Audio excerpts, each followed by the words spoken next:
कश्मीर के पहलगाम में आतंकवादियों द्वारा निर्दोष लोगों को मारे जाने के विरुद्ध आज दिनांक 24 अप्रैल 2025 को भिवंडी स्थित महाराष्ट्र के आराध्य दैवत श्री छत्रपति शिवाजी महाराज चौक पर महाराष्ट्र के माजी मुख्यमंत्री व शिवसेना पक्ष प्रमुख सन्माननीय श्री उद्धव बालासाहेब ठाकरे के आदेश अनुसार तथा भिवंडी लोकसभा संपर्क प्रमुख श्री साईनाथ तारे मामा के सूचने अनुसार व महानगर जिला प्रमुख मनोज जी गगे, लोकसभा समन्वयक श्री हनुमान पाटिल, महानगर प्रमुख अरुण पाटिल, जिला सचिव राजाभाऊ पुण्यार्थी, जिला संगठिका वैशालीताई मैस्त्री, इन सभी लोगों के प्रमुख उपस्थिति में कश्मीर के पहलगाम में आतंकवादियों द्वारा निर्दोष लोगों को मारे जाने के विरुद्ध निषेध व्यक्त किया व आतंकवादी व पाकिस्तान के विरुद्ध जमकर नारेबाजी की और कश्मीर के पहलगाम में आतंकवादियों द्वारा मारे गए हिंदुओं को श्रद्धांजलि भी अर्पण की।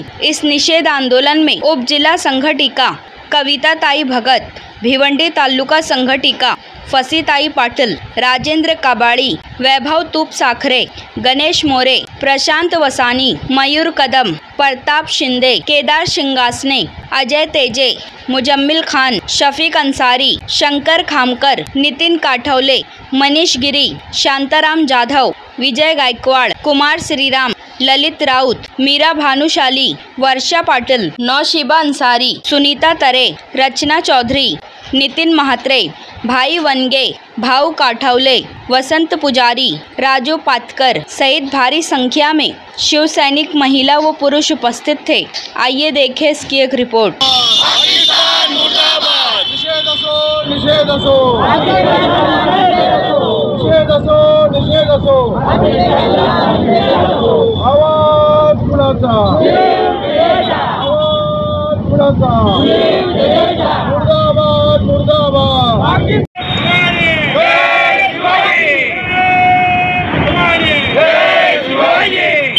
काश्मीरमध्ये जो अतिरेक्यांचा हल्ला झाला, त्या अतिरेकी आपल्या देशामध्ये सहजगत्या आले आणि सहजगत्या एका टुरिस्ट पॉईंटवरती, बेलगाम येथील जे टुरिस्ट पॉईंट आहे ते खूप फेमस आहे आणि अशा टुरिस्ट पॉईंटवरती जे लोक फिरायला गेले होते त्यांचा धर्म विचारून त्यांना गोळ्या घालून मारण्यात आलं। आज आपल्या या देशामध्ये हिंदुत्ववादी सरकार आहे। गेली 7 वर्ष राष्ट्रपती राजवट लागू होती आणि आमच्या गव्हर्नमेंटने, आमच्या सरकारने मोठे मोठे दावे केले होते की काश्मीरच्या कोणत्या घरामध्ये किती आतंकवादी राहतात त्याचा पूर्णपणे डेटा हा गव्हर्नमेंटकडे आहे। सन्माननीय अजित डोभाल असतील, सन्माननीय मुख्यमंत्री पंतप्रधान असतील, सन्माननीय गृहमंत्री अमित शहा जे असतील, यांच्याकडे पूर्ण काश्मीरमध्ये किती आतंकवादी आहेत याचा पूर्ण डेटा आमच्या सुरक्षा यंत्रणेकडे आहे। असं असताना आमच्या देश बांधवांवरती हा हल्ला झाला। 28 नागरिक, निरपराध नागरिक मारले गेले। याला कारणीभूत कोण? काल आम्ही पाहतो, काल आपल्या इथे एक आंदोलन उभारलं गेलं। या आंदोलनाला नाव दिलं होतं सकल हिंदू समाज या नावाने आंदोलन केलं, पण आंदोलनामध्ये गृहमंत्रालयाविषयी, संरक्षण खात्याविषयी, आपली जी रॉ एजन्सी आहे यांच्याविषयी एक शब्दही धिक्काराचा उच्चारला गेला नाही, याचं दुःख माझ्या मनात आहे। या हमल्याला सुरक्षा यंत्रणा कारणीभूत आहे। या हमल्याला आमची गुप्तहेर संघटना कारणीभूत आहे। या हल्ल्याला केंद्र सरकार कारणीभूत आहे आणि अशा निरपराध माणसांचा बलिदानाला कारणीभूत असलेल्या सर्व संघटनांचा आम्ही जाहीर निषेध करतो।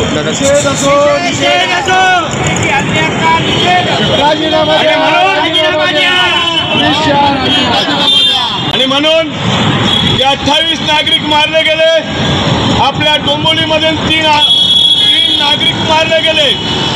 मित्रांनो, काल परवा 2014 पर्यंत जोपर्यंत बीजेपीची सत्ता आली नव्हती तोपर्यंत आंदोलनामध्ये म्हटलं जायचं दूध मांगोगे तो खीर देंगे और काश्मीर मांगोगे तो चीर देंगे।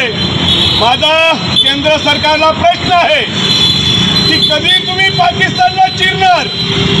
आमच्या 28 निरपराध नागरिकांचा बली केलेला आहे, त्याचा बदला तुम्ही कधी घेणार? जर तुम्हाला कारवाई करता येत नसेल तर हातात बांगड्या भरा। आज अशा पद्धतीने आमच्या देशामध्ये जर निरपराध नागरिक मारले जाणार असेल तर तुम्हाला खुर्चीवरती बसण्याचा कोणताच अधिकार नाही। आणि म्हणून सन्माननीय मुख्यमंत्री, पंतप्रधान, सन्माननीय गृहमंत्री अमित शहाजी आणि रॉ एजन्सीचे सर्व पदाधिकारी, संरक्षण यंत्रणेचे सर्व पदाधिकारी, तुम्हाला आपल्या पदावरती राहण्याचा नैतिक अधिकार नाही आणि म्हणून तुम्ही राजीनामे दिले पाहिजेत। मुर्दाबाद मुर्दाबाद पाकिस्तान मुर्दाबाद, मुर्दाबाद मुर्दाबाद पाकिस्तान मुर्दाबाद। मी या पाकिस्तानला सांगू इच्छितो, आमच्या देशाच्या बरोबर तुमची लायकी नाही। आज आमच्या पंतप्रधानांनी जर आव्हान केलं की या पाकिस्तानला धडा शिकवायचा आहे तर या देशातील सर्व हिंदू नागरिक, सर्व देशभक्त नागरिक हे उद्याला पाकिस्तानच्या सीमेवरती असतील तर त्याच्यामध्ये हे शिवसैनिक सर्वात पुढे असतील। कारण जेव्हा जेव्हा धर्मावरती घाला येतो, जेव्हा जेव्हा देशावरती घाला येतो, तेव्हा तेव्हा माझा हा देश बांधव, देशभक्त हा देशाच्या रक्षणासाठी पुढे उभा असतो। आणि म्हणून पुन्हा एकदा मी या हमल्यामध्ये ज्यांच्यामुळे हा हमला झाला, ज्यांनी हा हमला केला, अशा सगळ्यांचा मी जाहीर धिक्कार करतो आणि निषेध करतो। आदरणीय शिवसेना पक्षप्रमुख आणि माजी मुख्यमंत्री उद्धवजी ठाकरे यांच्या आदेशानुसार, त्याचप्रमाणे लोकसभेचे संपर्क प्रमुख साईनाथ तारे साहेब यांच्या सूचनेनुसार आज भिवंडी शहरातील आणि भिवंडी ग्रामीण, भिवंडी लोकसभेच्या वतीने आज या ठिकाणी अतिरेक्याने जो हल्ला केलेला आहे त्याचा निषेध करण्यासाठी सर्व शिवसैनिक या ठिकाणी जमा झालेले आहेत। गेले अनेक वर्ष आपण पाहतो की दहशतवादी हल्ला झाल्यानंतर आपण असे निषेध मोर्चे काढतो, निषेध व्यक्त करतो, राजीनामे मागतो, परंतु हे सरकार निर्गट्टी आहे। यांचे जे गृहमंत्री आहेत, गृहमंत्र्यांनी आणि पंतप्रधानांनी डिक्लेअर केलेलं आहे याच्यानंतर अतिरेकी हल्ला होणार नाही, जम्मू काश्मीर हे आपलं आहे। परंतु आज अशी परिस्थिती आहे, हल्ला झाल्यानंतर सुद्धा 28 लोकांचं प्राण जाऊन सुद्धा कुठलाही गृहमंत्री राजीनामा द्यायला तयार नाही।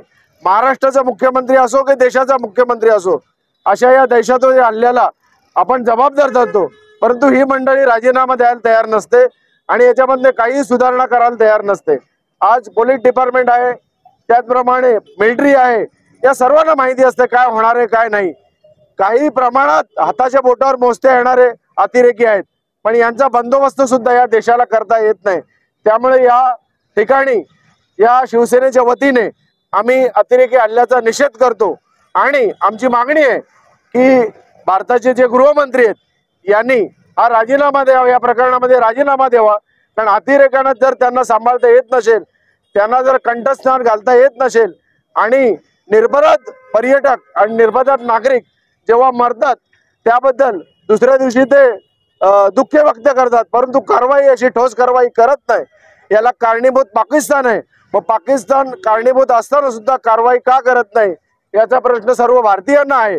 म्हणून या ठिकाणी आपण निषेध व्यक्त केलेला आहे आणि गृहमंत्र्यांचा या ठिकाणी आपण राजीनामा मागत आहे। धन्यवाद।